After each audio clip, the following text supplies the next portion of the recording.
శ్రీ రమణ భాషణంలో మార్చి 24, 1939.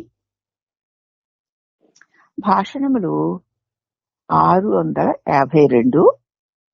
శ్రీ భగవాన్ను స్తుతిస్తూ ఒకరు పద్యాలు రాశారు. అందులో ఆవర్తపురి అంటే తిరుచులి, ఆ తిరుచులి యొక్క ప్రశంస ఉంది. భగవాన్ జన్మించింది కూడా ఆవర్తపురం అంటే ఆ తిరుచులిలోనే. ఆ ఊరికి చాలా పేర్లున్నాయి. ఆవర్త చుళి అంటే సుడి లేదా సుడిగుండం. ఆవర్త చుళి అంటే సుడిగుండం. జరిగిన ప్రళయాలు ఎన్నో జరిగాయి. అందులో 3 నుండి శివుడే ఈ ప్రదేశాన్ని రక్షించాడు. అనేక ప్రళయాలు జరిగాయి. దానిలో 3 ప్రళయాల్లో నుంచి శివుడు తన త్రిశూలంతో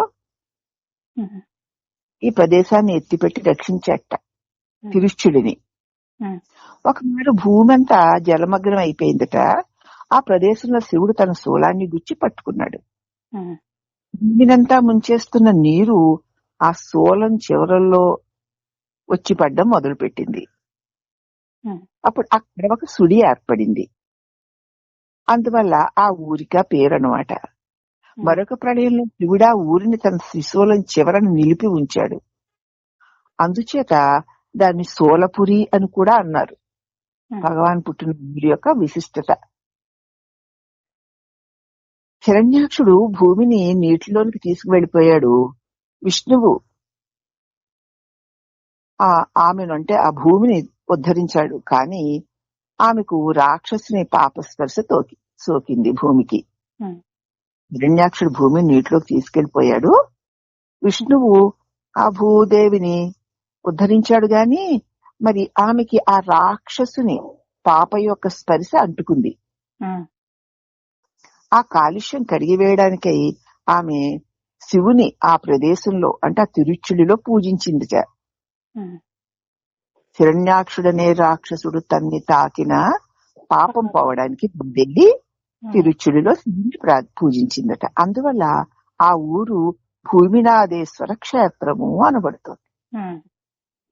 అసలు ఈ భూమిలో ఉన్నటువంటి పుణ్యక్షేత్రాలు ఒక్కొక్క దాని వెనకాతల ఎంతంత గొప్ప గొప్ప మరి అసలైనటువంటి సంగతి నిక్షిప్తమై ఉందో తెలుస్తోంది దీనివల్ల. అందుకే ఆ తిరుచుల్ని భూమినాథేశ్వర క్షేత్రం అని కూడా అంటారు. అరుణాచలంలోనూ తిరుచులిలోనూ గౌతమ ఋషి ప్రముఖులు శివుడాయనికి తాండవమూర్తిగా దర్శనమిచ్చి ఆయనకై గౌరీశంకర వివాహాన్ని తిరిగి ప్రదర్శించాడు.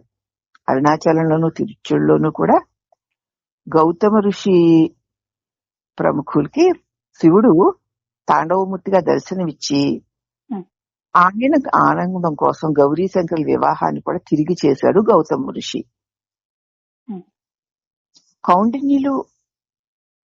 కౌండిన్యులు ఆ క్షేత్రంలో ప్రసిద్ధులై ఉన్నారు. ఆ ఋషి కోసమే ఆ ఊరి దగ్గర నది ప్రవహించింది. దానినే కౌండిన్య నది అంటారు. తమిళ అపభ్రంశం కుండారు. దానిని పాపహరి, పాపాలు పోగొట్టేది అని కూడా పిలుస్తారు. తమిళులు అపభ్రంశం అంటే పాపాలను, కుండారు అంటే పాపాలను పోగొట్టేది, ఆ కౌండిన్య నది అని పిలుస్తారు. అది ఒక కథ. ఒక రాజు కూతురుట ఆమె పిచ్చి పట్టినట్టు ఉండేది. ఆమె ఎన్నో తీర్థయాత్రలు చేయించారు ఆమె చేత. ఒక తీర్థంలో స్నానం ఆడబోతూ ముందు చెప్పుకున్న సంకల్పంలో పాపహారి అని పేరు వినబడింది. అన్ని తీర్థాల్లో స్నానం చేసినప్పుడు ఒక తీర్థంలో స్నానం చేయబోతుంటే ముందు చెప్పుకున్న సంకల్పంలో పాపహారి అని పేరు వినబడింది. ఆ తీర్థం ఎక్కడా అని విచారించి వారు తిరుచులికి వచ్చారు. అందు మునగ్గానే ఆమె యొక్క ఆరోగ్యం సరిపడిపోయింది. ఆ చోటనే పాండ్యరాజు బ్రహ్మహత్యా పాతకము పోగొట్టుకున్నాడట. పాండ్యరాజు కూడా అక్కడే పాపహారి కదూ మరది, ఆ కౌండిన్య నది అంతట పాండ్యరాజు కూడా బ్రహ్మహత్యా పాతకాన్ని పోగొట్టుకున్నాడు. అది పాండ్య రాజ్య మధ్యంలో ఉంది. మధుర, మర్నాడు, తిరునెల్వేలి జిల్లాలు నాటి పాండ్యరాజ్యంలో ఉండేవి. వాటి మధ్యలో ఉంది ఈ తిరుచులి అనేటువంటి ఊరు. ఆ ఊరు మన ఉదయించిన అద్భుతమైన క్షేత్రం.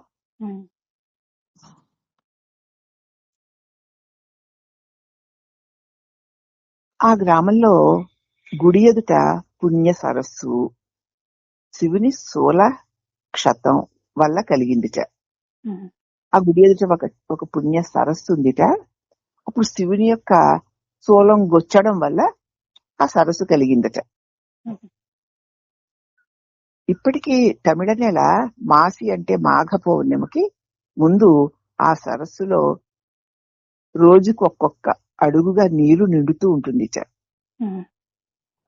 తమిళ పౌర్ణమికి ముందు రోజుకొక్కొక్క అడుగు నీరు పెరుగుతూ ఉంటుంది. పున్నమి తర్వాత 10 రోజులు వరుసగా మళ్ళీ ఒక్కొక్క అడిగే తగ్గిపోతుంది.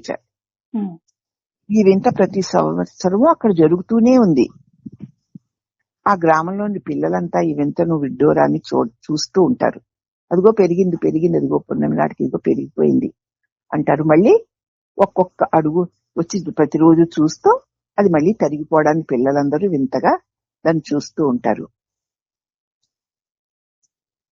ఆ పున్నమికి స్నానానికై యాత్రికులు గుంపులు గుంపులుగా ఆ సరస్సు దగ్గరికి చేరుతారు. ఆ నీటిలో గంధకం ఉంటుంది. స్నానమాడిన యాత్రికుల వెండి నగలు నల్లబడతాయి. శ్రీ భగవాన్ కూడా తమ చిన్ననాట చూసి ఉన్నారని చెప్పారు. ఆ నీళ్లలో గంధకం ఉంటుంది. ఆ నీళ్లలో స్నానం చేసేసరికి గంధకం తగిలి వాళ్ళు వేసుకునే వెండి నగలన్నీ నల్లగా మారుతాయి. అవి మారాయి అంటే ఆ నీటిలో గంధకం ఉందని అర్థం. చిన్నప్పుడు భగవాన్ కూడా ఆ సంగతి చూశాను అని చెప్పారు. ఆ గ్రామానికి ఒకవైపున నదిను, మరొక వైపున పెద్ద చెరువును, బంకమను గట్టు. ఆ చెరువు చుట్టూ 3 మైళ్ళ పొడవు ఉంటుంది. ఒకవైపునేమో పెద్ద నది ఉంది. ఆ ఊరికి తిరుచులిపురానికి ఒకవైపున నది ప్రవహిస్తుంది, మరొక వైపున పెద్ద చెరువు ఉంది. ఆ నదికి చెరువుకి మధ్య బంకమన్ను గట్టు. ఆ చెరువు చుట్టూ 3 మైళ్ళ పొడవున వేయబడి ఉంది. వింత ఏమిటంటే గ్రామతలానికి ఆ గట్టు 20 అడుగుల ఎత్తులో ఉంది. ఆ ఊరికంటే కూడా ఆ గట్టు 20 అడుగుల ఎత్తు ఉంది. ఎందుకంటే చెరువు పొంగినా నీరు వేరు త్రోవల పొరిలిపోతుందే గాని గ్రామంలోకి రాదు. అటు నది పొంగినా ఇటు చెరువు పొంగినా కూడా వేరు పక్కల నుంచి వెళ్ళిపోతుంది తప్ప ఆ గ్రామంలోకి ఆ నీరు రాదు. అది ఆ తిరుచులి అనేటువంటి ఆ ఊరి యొక్క ప్రత్యేకత. మన భగవాన్ జన్మించిన ఊరి యొక్క ప్రత్యేకత ఈ కథల రూపంలో ఒక భక్తుడు భగవాన్ ముందు పాడాడట. దాన్ని మనకి మార్చి 24, 1939 భాషణలో చెప్పబడింది. హరి ఓం నమః.